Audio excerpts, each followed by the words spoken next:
A caminho da luz. Introdução. As construções celulares. Os primeiros habitantes da Terra. A elaboração paciente das formas. As formas intermediárias da natureza. Os ensaios assombrosos. Os antepassados do homem. A grande transição. Capítulo 2. A vida organizada. As construções celulares. Sob a orientação misericordiosa e sábia do Cristo, laboravam na terra numerosas assembleias de operários espirituais. Como a engenharia moderna, que constrói um edifício prevendo os menores requisitos de sua finalidade, os artistas da espiritualidade edificavam o mundo das células iniciando, nos dias dos primeiros tempos, a construção das formas organizadas e inteligentes dos séculos por vindouros. O ideal da beleza foi a sua preocupação dos primeiros momentos, no que se referia às edificações celulares das origens. É por isso que, em todos os tempos, a beleza, junto à ordem, constituiu um dos traços indeléveis de toda a criação. As formas de todos os ramos da natureza terrestre foram estudadas e previstas. Os fluidos da vida foram manipulados de modo a se adaptarem às condições físicas do planeta, encenando-se as construções celulares segundo as possibilidades do ambiente terrestre, tudo obedecendo a um plano pré-estabelecido pela misericordiosa sabedoria do Cristo, consideradas as leis do princípio e do desenvolvimento geral. Os primeiros habitantes da Terra. Dizíamos que uma camada de matéria gelatinosa envolvera o orbe terreno em seus mais íntimos contornos. Essa matéria, amorfa e viscosa, era o celeiro sagrado das sementes da vida. O protoplasma foi o embrião de todas as organizações do globo terrestre, e, se essa matéria, sem forma definida, cobria a crosta solidificada do planeta, em breve a condensação da massa dava origem ao surgimento do núcleo, iniciando-se as primeiras manifestações dos seres vivos. Os primeiros habitantes da Terra, no plano material, são as células albuminoides, as amebas e todas as organizações unicelulares, isoladas e livres, que se multiplicam prodigiosamente na temperatura tépida dos oceanos. Com o escoar incessante do tempo, esses seres primordiais se movem ao longo das águas, onde encontram o oxigênio necessário ao entretenimento da vida, elemento que a terra firme não possuía ainda em proporções de manter a existência animal, antes das grandes vegetações. Esses seres rudimentares somente revelam um sentido, o do tato, que deu origem a todos os outros, em função de aperfeiçoamento dos organismos superiores. A elaboração paciente das formas.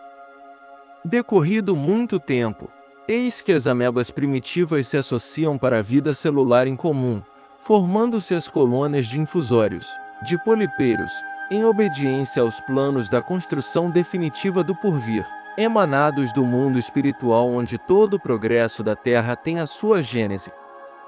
Os reinos vegetal e animal parecem confundidos nas profundidades oceânicas. Não existem formas definidas nem expressão individual nessas sociedades de infusórios, mas, desses conjuntos singulares, formam-se ensaios de vida que já apresentam caracteres e rudimentos dos organismos superiores.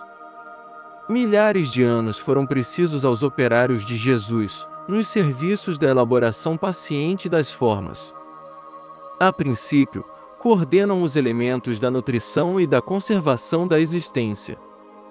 O coração e os brônquios são conquistados e, após eles, formam-se os pródromos celulares do sistema nervoso e dos órgãos da procriação, que se aperfeiçoam, definindo-se nos seres. As formas intermediárias da natureza. A atmosfera está ainda saturada de umidade e vapores, e a terra sólida está coberta de lodo e pântanos inimagináveis. Todavia, as derradeiras convulsões interiores do orbe localizam os calores centrais do planeta, restringindo a zona das influências telúricas necessárias à manutenção da vida animal. Esses fenômenos geológicos estabelecem os contornos geográficos do globo, delineando os continentes e fixando a posição dos oceanos, surgindo, desse modo, as grandes extensões de terra firme, aptas a receber as sementes prolíficas da vida.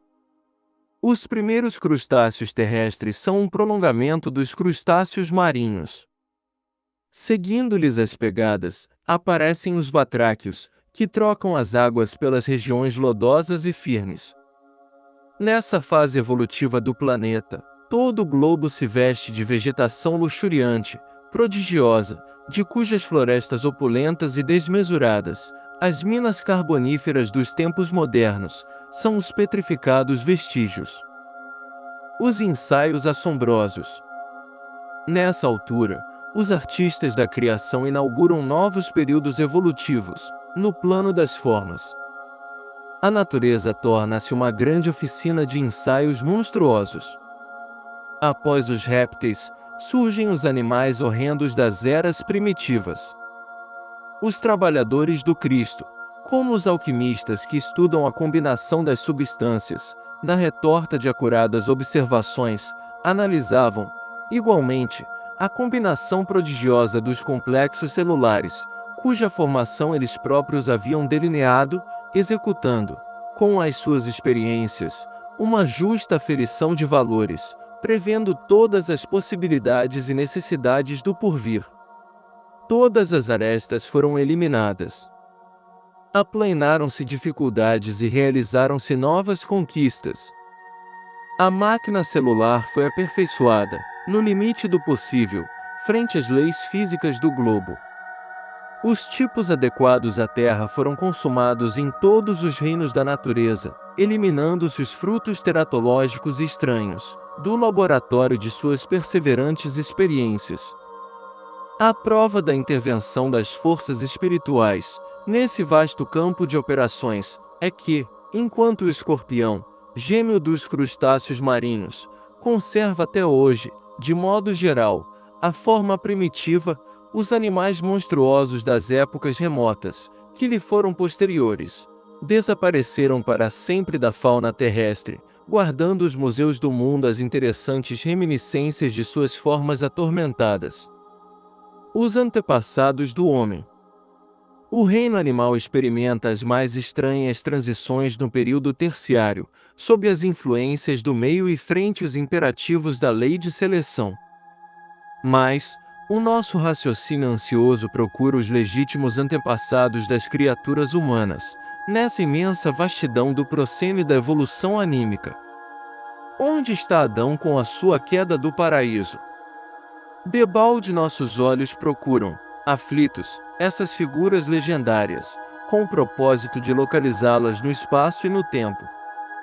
Compreendemos, afinal, que Adão e Eva constituem uma lembrança dos espíritos degredados na paisagem obscura da Terra, como Caim e Abel são dois símbolos para a personalidade das criaturas. Examinada, porém, a questão nos seus prismas reais, vamos encontrar os primeiros antepassados do homem sofrendo os processos de aperfeiçoamento da natureza. No período terciário a que nos reportamos, sob a orientação das esferas espirituais, notavam-se algumas raças de antropóides, no Plioceno inferior. Esses antropóides, antepassados do homem terrestre, e os ascendentes dos símios que ainda existem no mundo, tiveram a sua evolução em pontos convergentes, e daí os parentescos sorológicos entre o organismo do homem moderno e o do chimpanzé da atualidade. Reportando, todavia, aos eminentes naturalistas dos últimos tempos, que examinaram meticulosamente os transcendentes assuntos do evolucionismo, somos compelidos a esclarecer que não houve propriamente uma descida da árvore, no início da evolução humana. As forças espirituais que dirigem os fenômenos terrestres, sob a orientação do Cristo, estabeleceram, na época da grande maleabilidade dos elementos materiais, uma linhagem definitiva para todas as espécies, dentro das quais o princípio espiritual encontraria o processo de seu acrisolamento, em marcha para a racionalidade. Os peixes, os répteis, os mamíferos, tiveram suas linhagens fixas de desenvolvimento e o homem não escaparia a essa regra geral. A grande transição. Os antropóides das cavernas espalharam-se, então, aos grupos, pela superfície do globo, no curso vagaroso dos séculos, sofrendo as influências do meio e formando os pródromos das raças futuras em seus tipos diversificados. A realidade, porém, é que as entidades espirituais auxiliaram o homem do sílex, imprimindo-lhe novas expressões biológicas. Extraordinárias experiências foram realizadas pelos mensageiros do invisível. As pesquisas recentes da ciência sobre o tipo de Neandertal, reconhecendo nele uma espécie de homem bestializado, e outras descobertas interessantes da paleontologia, quanto ao homem fóssil, são um atestado dos experimentos biológicos a que procederam os prepostos de Jesus, até fixarem no primata os característicos aproximados do homem futuro. Os séculos correram o seu velário de experiências penosas sobre a fronte dessas criaturas de braços alongados e de pelos densos, até que um dia as hostes do invisível operaram uma definitiva transição no corpo perispiritual pré-existente dos homens primitivos, nas regiões siderais e em certos intervalos de suas reencarnações. Surgem os primeiros selvagens de compleição melhorada, tendendo a elegância dos tempos do porvir. Uma transformação visceral verificara-se na estrutura dos antepassados das raças humanas. Como poderia operar-se semelhante transição? Perguntará o vosso critério científico. Muito naturalmente, também as crianças têm os defeitos da infância corrigidos pelos pais, que as preparam diante da vida, sem que, na maioridade, elas se lembrem disso.